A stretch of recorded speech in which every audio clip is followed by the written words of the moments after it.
तो आज बात करते हैं रिपीटिंग नंबर्स के बारे में। आपकी डेट ऑफ बर्थ में कौन सा नंबर ज़्यादा बार रिपीट हो रहा है या कितने टाइम्स रिपीट हो रहा है, उसका आपकी लाइफ में क्या इम्पैक्ट होता है, क्या कुछ प्रभाव आपको अपनी लाइफ में उसकी वजह से देखने को मिलते हैं। आज हम इसके बारे में बात करेंगे। तो जैसे कि आप सभी जानते हैं, मैं हिना भारद्वाज आप सभी का फिर से एक बार स्वागत करती हूँ और आशा करती हूँ आप सभी जहाँ कहीं भी होंगे सेफ होंगे, सुरक्षित होंगे, खुश होंगे। तो चलिए हम बात करते हैं। सबसे पहले नंबर आता है हमारा नंबर 1। नंबर 1 अगर आपकी डेट ऑफ बर्थ में 1 टाइम रिपीट हो रहा है, 2 टाइम रिपीट हो रहा है, 3 टाइम्स, 4 टाइम और maximum I think only 5 times हो सकता है। तो इसके बारे में आज इसके क्या इम्पैक्ट होंगे हम उसके बारे में बात करेंगे। तो सबसे पहले हम ये देखते हैं कि अगर किसी की डेट ऑफ बर्थ में नंबर 1 है ही नहीं, ठीक है, मतलब नहीं है, कोई अदर नंबर्स हैं बट नंबर 1 नहीं है, तो कहीं ना कहीं इस इंसान में कॉन्फिडेंस लेवल की कमी आएगी, क्योंकि वाटर एलिमेंट है। वो अपनी बातों को प्रभावी ढंग से नहीं कह पाएगा। मतलब लोग उसकी बातों को बहुत ही इग्नोर कर देंगे, क्योंकि उसमें कॉन्फिडेंस खुद ही नहीं है। जब इंसान में कॉन्फिडेंस ही नहीं होगा कि वो अपनी बात को रख सके, तो क्या कोई उसको सुनना पसंद करेगा? नहीं करेगा।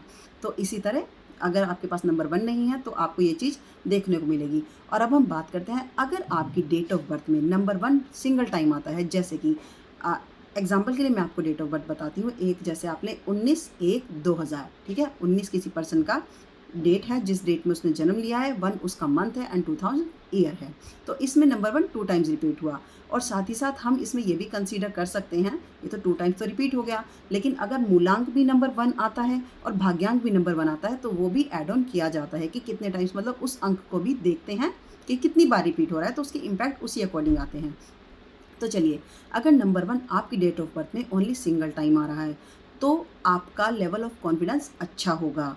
आप अपनी बातों को अच्छे ढंग से दूसरे के सामने रख पाएंगे, इमोशंस भी अच्छे होंगे, साथ ही साथ आपके अंदर कम्युनिकेशन स्किल्स अच्छे होंगे। लेकिन इस पर्सन के साथ प्रॉब्लम ये आएगी, उसे ये प्रॉब्लम फेस करनी पड़ेगी अपनी लाइफ में। वो अपनी बातों को अच्छे ढंग से कह तो पाएगा, लेकिन उस बात के पीछे उसकी क्या फीलिंग्स हैं, उसके क्या भाव हैं, उसको उसके अंदर उसके क्या एक्सप्रेशंस हैं, वो उन्हें अच्छे से दूसरे के सामने नहीं रख पाएगा। उसे इम्प्रेसिव वे में नहीं रख पाएगा। बात तो कह देगा लेकिन एक इम्प्रेसिव ढंग से नहीं। लोग सुनेंगे लेकिन ध्यान से नहीं, हाँ सुना चल ओके, ठीक है। तो ये चीज़ कहीं ना कहीं देखने को मिलेगी। लेकिन अगर ठीक उसी तरह अगर हम दूसरी तरफ देखें, किसी पर्सन की डेट ऑफ बर्थ में नंबर 2 2 बार रिपीट होता है, 2 टाइम्स आता है, तो उस पर्सन में कॉन्फिडेंस लेवल और ज़्यादा हाई हो जाता है, अच्छा हो जाता है, लीडिंग पावर उसकी अच्छी हो जाती है, कम्युनिकेशन स्किल्स और हाई हो जाते हैं।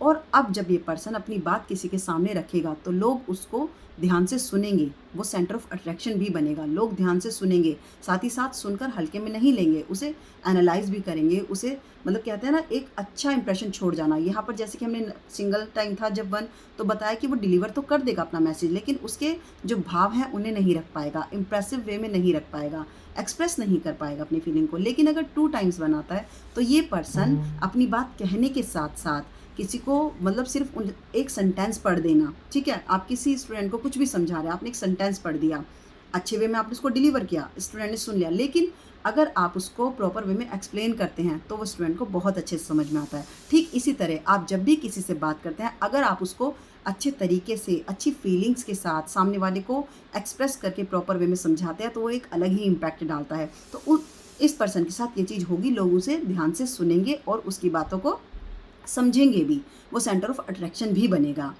और उसकी लीडिंग पावर बहुत अच्छी होगी, वो एक अच्छा कम्युनिकेटर भी होगा। अब अगर आपकी डेट ऑफ बर्थ में नंबर 1 3 टाइम्स रिपीट होता है, तो अब इसकी कम्युनिकेशन और ज़्यादा स्ट्रॉन्ग हो गई, लीडिंग पावर स्ट्रॉन्ग हो गई, कम्युनिकेशन स्किल्स बहुत स्ट्रॉन्ग हो गए।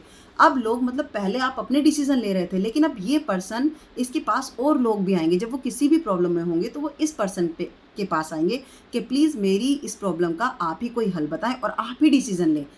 लोग आप पर ट्रस्ट भी करेंगे कि हाँ, इसके डिसीजंस अच्छे होते हैं, तो मुझे इससे सलाह भी लेनी चाहिए और तुम ही मुझे सजेस्ट करो कि मुझे क्या करना चाहिए। तो इतनी ज़्यादा स्ट्रॉन्ग हो जाती है इसकी फीलिंग्स और इसके बात करने का ढंग। और बात करने का ढंग ही एक ऐसा होता है, कहते हैं ना, कड़वी से कड़वी बात कहो, लेकिन अगर आप उसे अच्छे ढंग से कहते हैं तो वो बुरी नहीं लगती, और मीठी से मीठी बात हो, अगर आप उसे गलत ढंग से कहते हैं तो वो बहुत नेगेटिव इम्पैक्ट डालती है।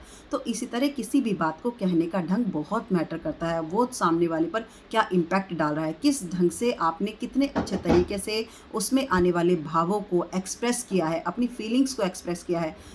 अगर आपने यही मान लीजिए, अगर हम देखें, किसी ने किसी को प्रपोज किया, सिंपली जाके उसको कुछ भी बोल देना, मतलब आपने प्रपोज़ किया, ऐसे ही जाकर कर दिया कि हाँ भाई किसी को लेटर लिख दिया कुछ भी। लेकिन अगर आपने उसे अच्छे भावों से, एक बच्चे को ही अगर आप कुछ चीज़ समझा रहे हैं, आपका खुद का अगर बेबी है, कुछ भी आप उसे समझाएँगे, आप उसे रूडली समझाएँ या अपना सेंस ऑफ माइंड आपका जो भी है, आप खुद तो मैच्योर हैं, आप उसे उसी वे में अगर समझा रहे हैं तो बच्चा नहीं समझेगा।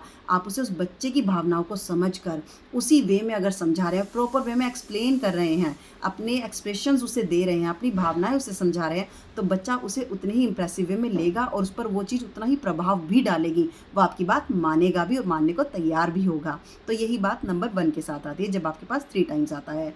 लेकिन अगर नंबर 1 4 टाइम्स रिपीट होता है या 5 टाइम्स रिपीट हो जाता है, तो कहीं न कहीं यही चीज़ें नेगेटिव वे में चली जाती है। कहते हैं ना, एक्सेस हर चीज़ की बुरी होती है। तो अगर कोई भी चीज़ एक्सेस में होती है तो कहीं न कहीं ये चीज़ें गलत हो जाती है। नंबर 1, जैसे कि अभी तक लीडिंग पावर तो थी, लेकिन अब ये खुद पर इसको ओवर कॉन्फिडेंस इतना हो जाएगा तो कई बार इसके डिसीज़न्स गलत भी हो सकते हैं, औरों के लिए भी। और कम्युनिकेशन स्किल्स मतलब इसकी जो वाणी है वो रूड भी हो सकती है। तो ये प्रॉब्लम आएगी ही आएगी। तो उसे अपनी लाइफ़ में तो चैलेंजेस फेस करने ही पड़ेंगे, साथ ही साथ लोगों पर उसका प्रभाव नहीं होगा। लोग उसे इवन मतलब अभी तो कह रहे थे कि सुन रहे थे, पहले सिर्फ़ सुन रहे थे, फिर थोड़ा प्रभावी ढंग से, उसके बाद लोग उसे अभी उससे बात करें लेकिन फिर बहुत हल्के में लेने लगेंगे उसकी बातों को, उन पर कोई इफ़ेक्ट ही नहीं पड़ेगा उसकी बातों का। तो ये चीज़ उसे देखने को मिलेगी। मेरी बातों से आपने कितना रिलेट किया कमेंट बॉक्स में ज़रूर बताएँ और आपकी डेट ऑफ बर्थ में कौन-सा नंबर कितनी बार रिपीट हो रहा है ज़रूर बताएँ। साथ ही साथ ये भी सजेस्ट करें कि नेक्स्ट नंबर आप कौन-सा जानना चाहते हैं। आशा करती हूँ आप सभी जहाँ कहीं भी रहें, सेफ रहें, सुरक्षित रहें, खुश रहें और साथ ही साथ चैनल को लाइक, शेयर, सब्सक्राइब ज़रूर करें ताकि आपको ऐसी ही अच्छी-अच्छी जानकारी मिलती रहे। राधे राधे।